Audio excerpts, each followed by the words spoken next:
नमस्कार, मैं सुमित चौधरी स्वागत करता हूँ फिजिक्स के भौकाल सीरीज पार्ट 4 में। जैसे कि आपसे हमने वादा किया था कि हम फिजिक्स के 10 वीडियो 10-10 मिनट के लाएंगे, जिससे आप फिजिक्स में 50 से 60 स्कोर आसानी से कर सकते हैं। उसी भौकाल सीरीज का ये पार्ट 4 है। साथ ही ये वीडियो थोड़ा सा लंबा होगा, लेकिन बिना स्किप किए हुए इसको आप अच्छे से देखें, क्योंकि हम इसमें न्यूमेरिकल भी शामिल किए हैं।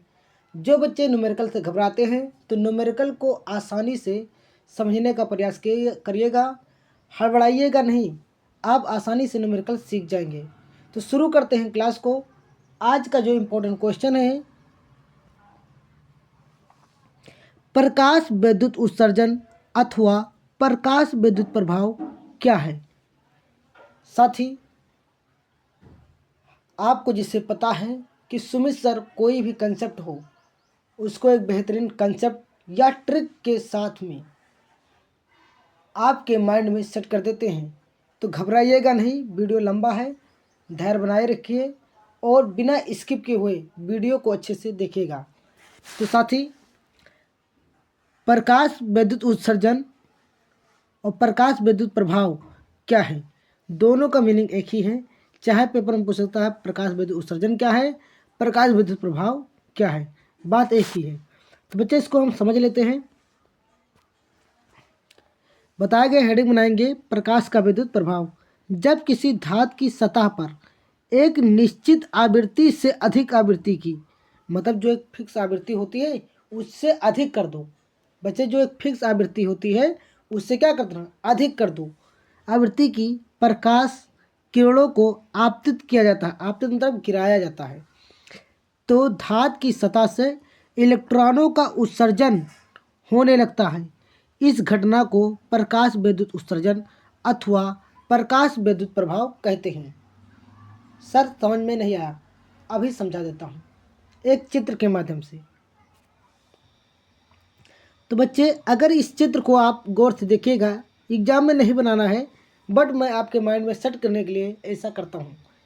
तो बच्चे, हमने बताया जब प्रकाश, या बोलो बच्चे, जब किसी धातु पर, ये बच्चे धातु है, कोई धातु की एक प्लेट है। तो बच्चे बताओ कि जब किसी धातु पर, आप चित्र में समझिएगा और मेरे वर्डों को ध्यान दीजिएगा।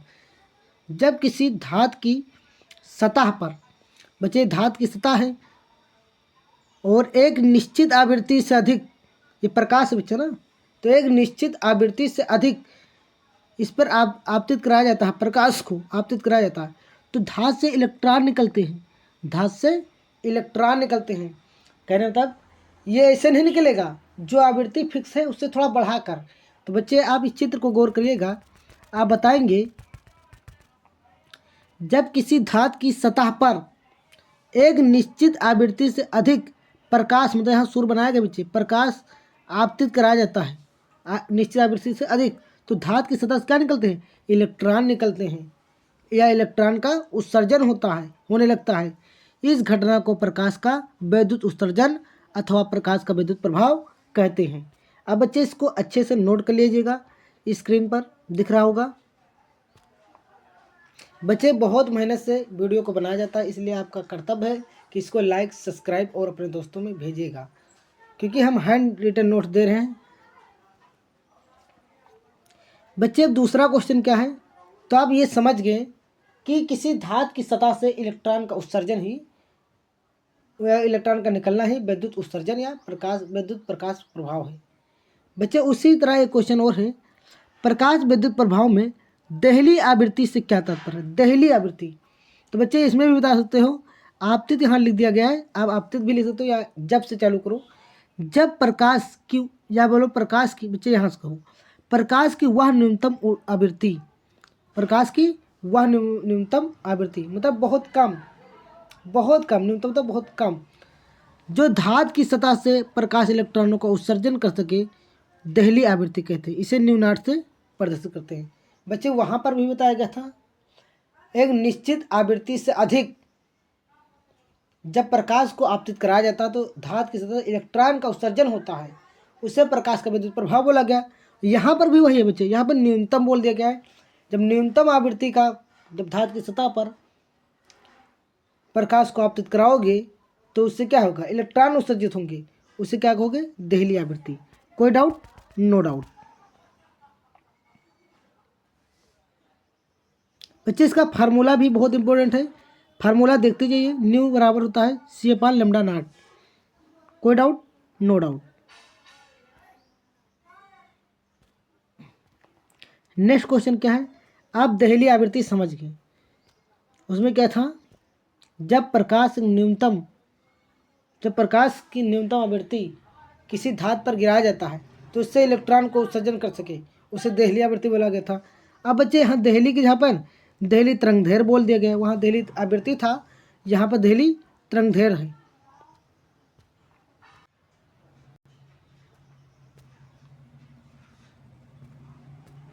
तो बच्चे आप बताइएगा देहली तरंगदैर्घ्य से आप क्या समझते हैं, पूछा गया है। तो देहली तरंगदैर्घ्य बच्चे, वहाँ पर देहली आवृत्ति में न्यूनतम बोलना था, यहाँ पे क्या बोलोगे, अधिकतम। बच्चे एक दूसरे से कंसेप्ट को जुड़े हुए हैं, अगर आप स्किप कर कर देख रहे हैं तो आपको नहीं समझ में आएगा। प्रकाश की वह अधिकतम, यहाँ बच्चे अधिकतम बोलना, वहाँ पर आवृत्ति था तो इसलिए यहाँ बच्चे आपने आवृत्ति बोला, ध्यान दीजिएगा। न्यूनतम क्या, आवृत्ति निकालना था ना, आवृत्ति का परिभाषा याद करना था, तो यहाँ न्यूनतम था तो न्यूनतम आवृत्ति बोले हो। अब बच्चे यहाँ आप क्या बोलोगे, प्रकाश की वह अधिकतम तरंगदैर्घ्य बोलोगे, क्योंकि यहाँ पर तरंगदैर्घ्य है। तो प्रकाश की वह अधिकतम तरंगदैर्घ्य जो धातु की सतह से इलेक्ट्रॉन का निकाल सके, इलेक्ट्रॉन का उत्सर्जन कर सके, उसे देहली तरंगदैर्घ्य कहते हैं। अब बच्चे एक बात यहाँ पे समझिएगा, जो बच्चे न्यू बराबर C/λ है, ये एक दूसरे से संबंध बनाते हैं, कैसे, तो एक दूसरे के रिश्तेदार हैं। अगर ये इनके पास चला जाएगा तो ये इनके पास आ सकता है। कोई डाउट, नो डाउट। तो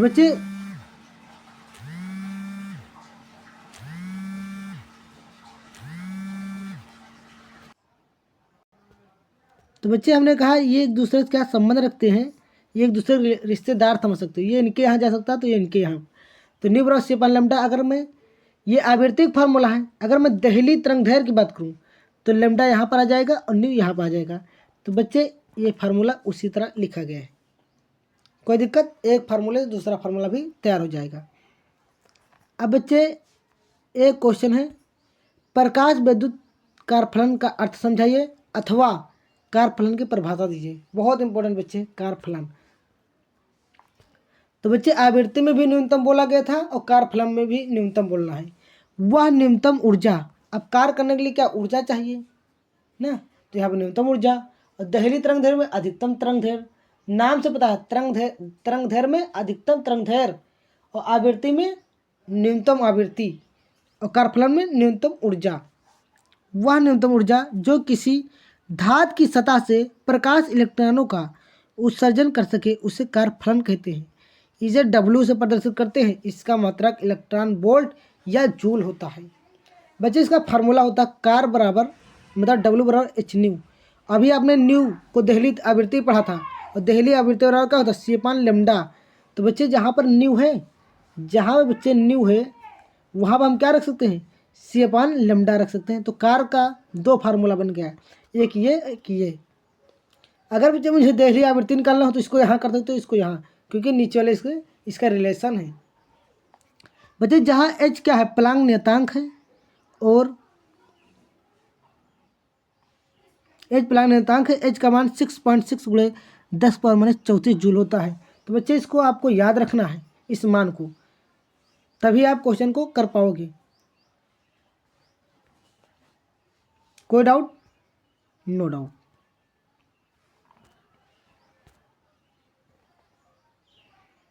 अब बच्चे क्वेश्चन पूछा गया है, देहली आवृत्ति एवं कारफलन में संबंध लिखिए।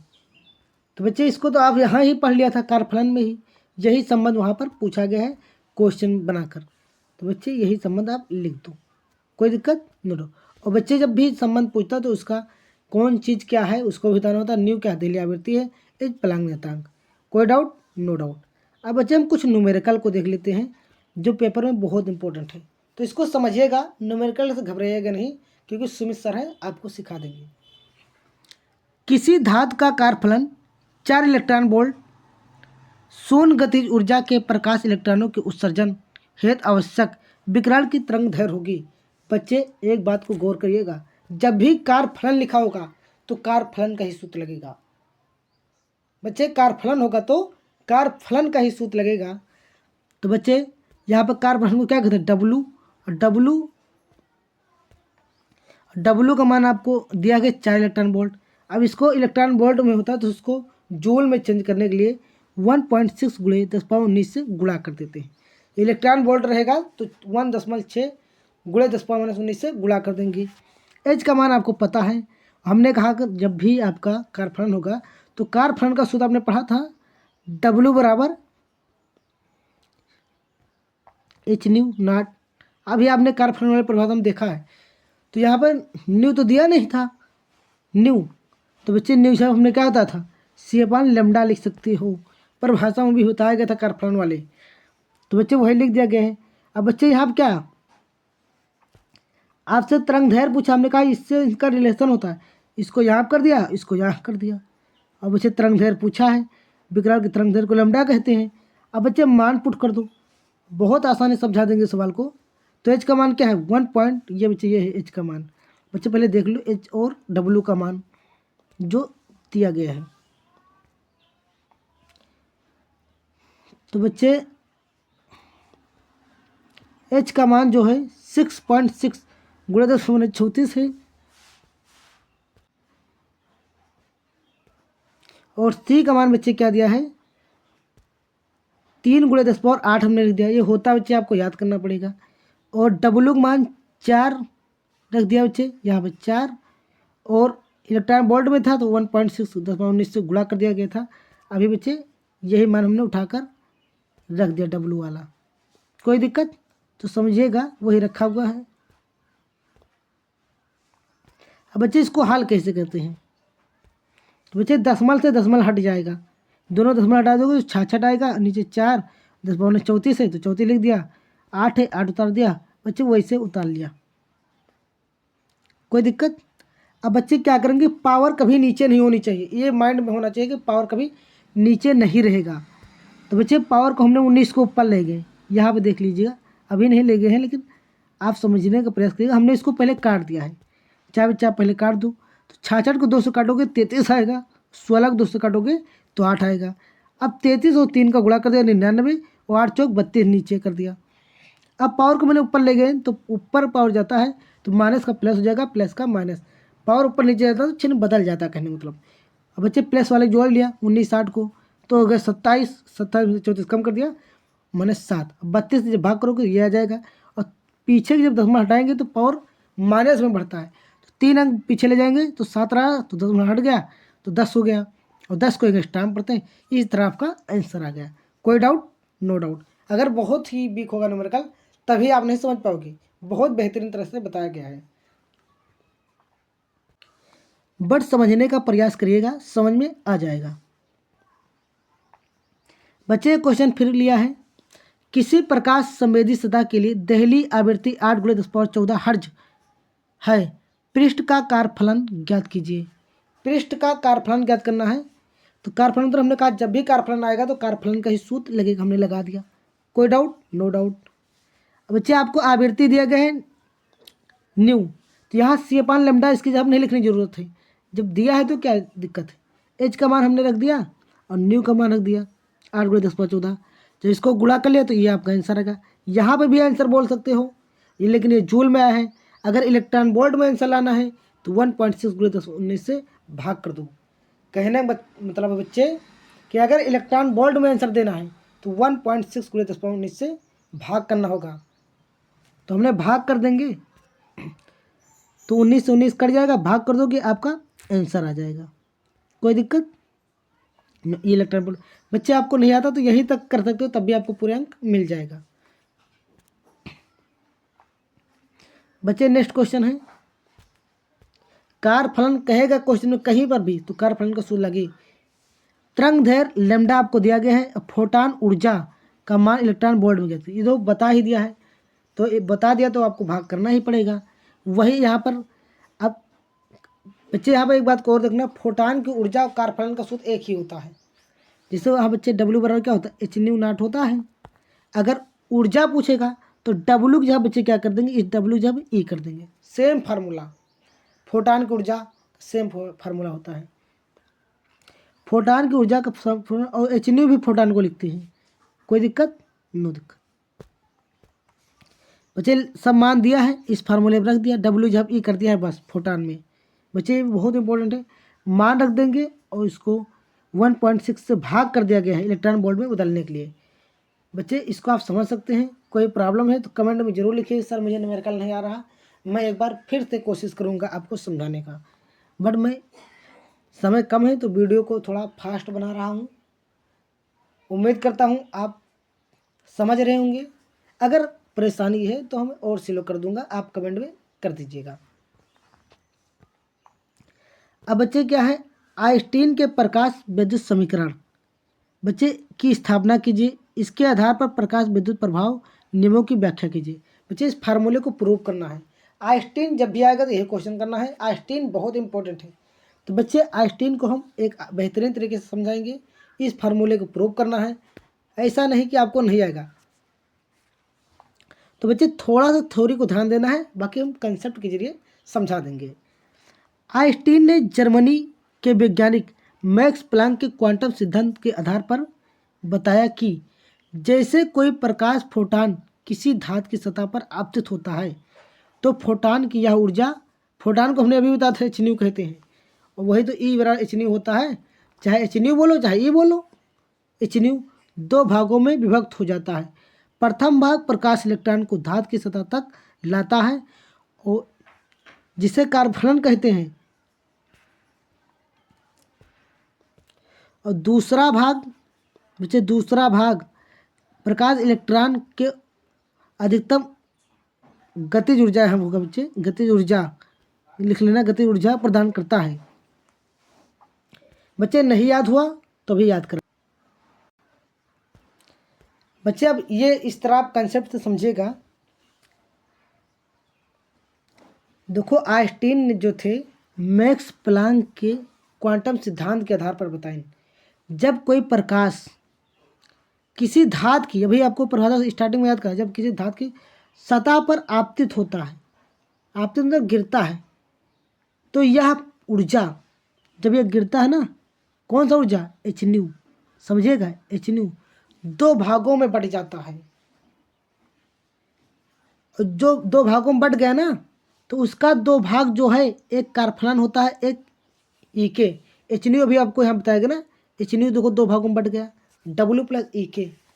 तो बच्चे नहीं समझे एक बार फिर तो समझिएगा, जब कोई मैक्स बेल मतलब आप कह सकते हो आइंस्टीन ने जर्मनी के वैज्ञानिक मैक्स प्लांक के क्वांटम सिद्धांत के आधार पर बताया कि जब कोई प्रकाश फोटान, प्रकाश भी बोल सकते हो, किसी धातु पर आपतित होता है तो दो भागों में बढ़ जाता है, और उसका एक भाग जो दो भागों में बढ़ गया एच न्यू डब्ल्यू और के में कह सकते हो, तो उसका एक भाग इलेक्ट्रॉन को उसके सतह तक लाता है, इलेक्ट्रॉन को धातु के सतह तक मतलब ऊपर लाता है, दूसरा इसे गति प्रदान करता है, तभी तो भागता होगा।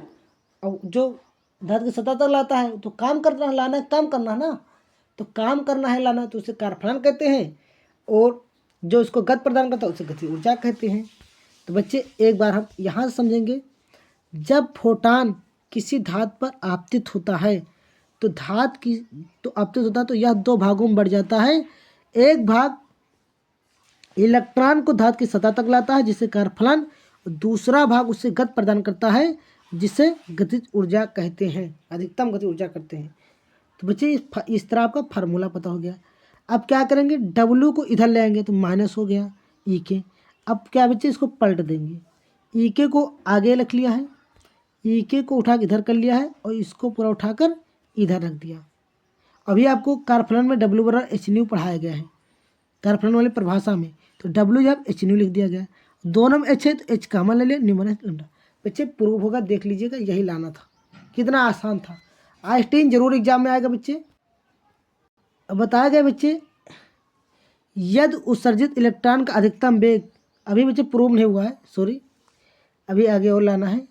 तो बच्चे इसके आगे आप लिखोगे, यदि उत्सर्जित इलेक्ट्रॉन, इसको समीकरण बच्चे एक मान लिया क्या है, यदि उत्सर्जित इलेक्ट्रॉन का अधिकतम वेग बी अधिकतम हो, द्रव्यमान एम हो उत्सर्जित इलेक्ट्रॉनों की अधिकतम गतिज ऊर्जा इतना हो।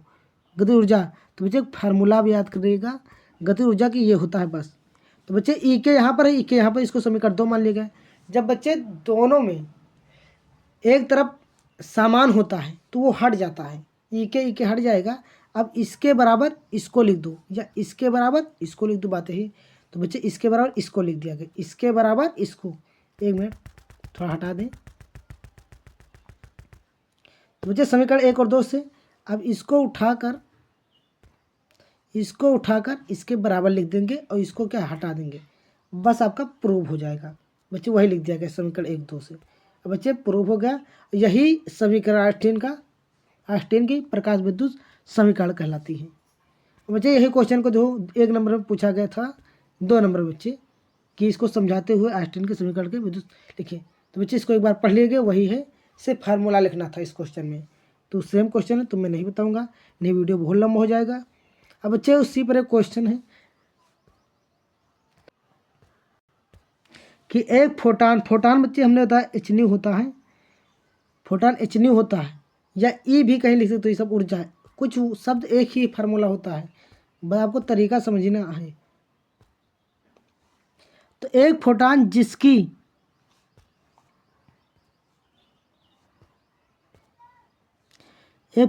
ऊर्जा 3.4 इलेक्ट्रॉन वोल्ट है, एक ऐसी धातु की सतह पर आपतित होता है जिसका कारफलन 2 इलेक्ट्रॉन वोल्ट। बच्चे कारफलन और साथ में अधिकतम गतिज ऊर्जा आ जाए, कारफलन और अधिकतम गतिज ऊर्जा, तो कारफलन का सूत्र तो नहीं लगेगा।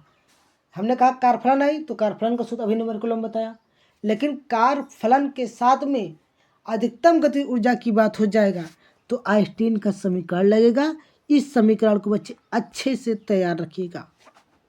ई के बराबर एच न्यू माइनस डब्ल्यू, अभी आपने देखा था आइंस्टीन के समीकरण में।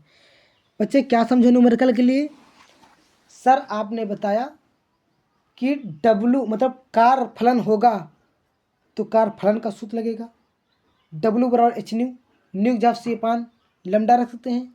अगर कारफलन के साथ में अधिकतम गतिज ऊर्जा होगा तो ये फार्मूला लगेगा आइंस्टीन का समीकरण। तो मुझे बच्चे फोटान की ऊर्जा दिया गया था 3.4 इलेक्ट्रॉन लिख दिया, और कारफलन 2 इलेक्ट्रॉन, दोनों इलेक्ट्रॉन वोल्ट में थे, फार्मूले में रख दिया, घटा दिया, आंसर आ गया। कोई डाउट? No doubt.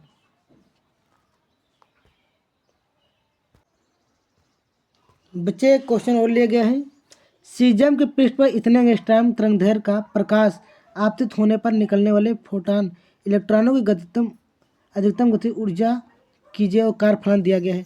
बच्चे अभी आपको बताया कारफलन और अधिकतम गति ऊर्जा रहेगा तो आइंस्टीन का फार्मूला लगेगा। तो बच्चे एच न्यू बराबर मैंने डब्ल्यू, तो बच्चे कारफलन दिया है, न्यू जब क्या लिखते हो सेपान लैम्डा, आगे थोड़ा बढ़ा दिया गया है। बच्चे इलेक्ट्रॉन वोल्ट में बदलने के लिए इससे आप भाग कर दिया गया है। तो बच्चे इसको आप अच्छे से एक बार समझ कर सॉल्व कर लीजिएगा, आपका आंसर ये आ जाएगा 1.96 10⁻19 जूल। इसको आप अपने आप से सॉल्व करिएगा, और नहीं समझ में आ रहा तो कमेंट जरूर करिएगा, ताकि मैं अगले वीडियो में न्यूमेरिकल को और क्लियर कर सकूं और सावधानी से पढ़ा सकूं। बच्चे आपको बता दूं, अब आज फिजिक्स की वीडियो शाम को नहीं आएगी। अब इसके बाद एक हिंदी का 1 शॉट जिसमें सब कुछ कवर करने का प्रयास किया जाएगा। अगर आप नए हैं तो चैनल को सब्सक्राइब कर लीजिएगा और हिंदी की वीडियो के लिए आप तैयार रहिएगा। धन्यवाद।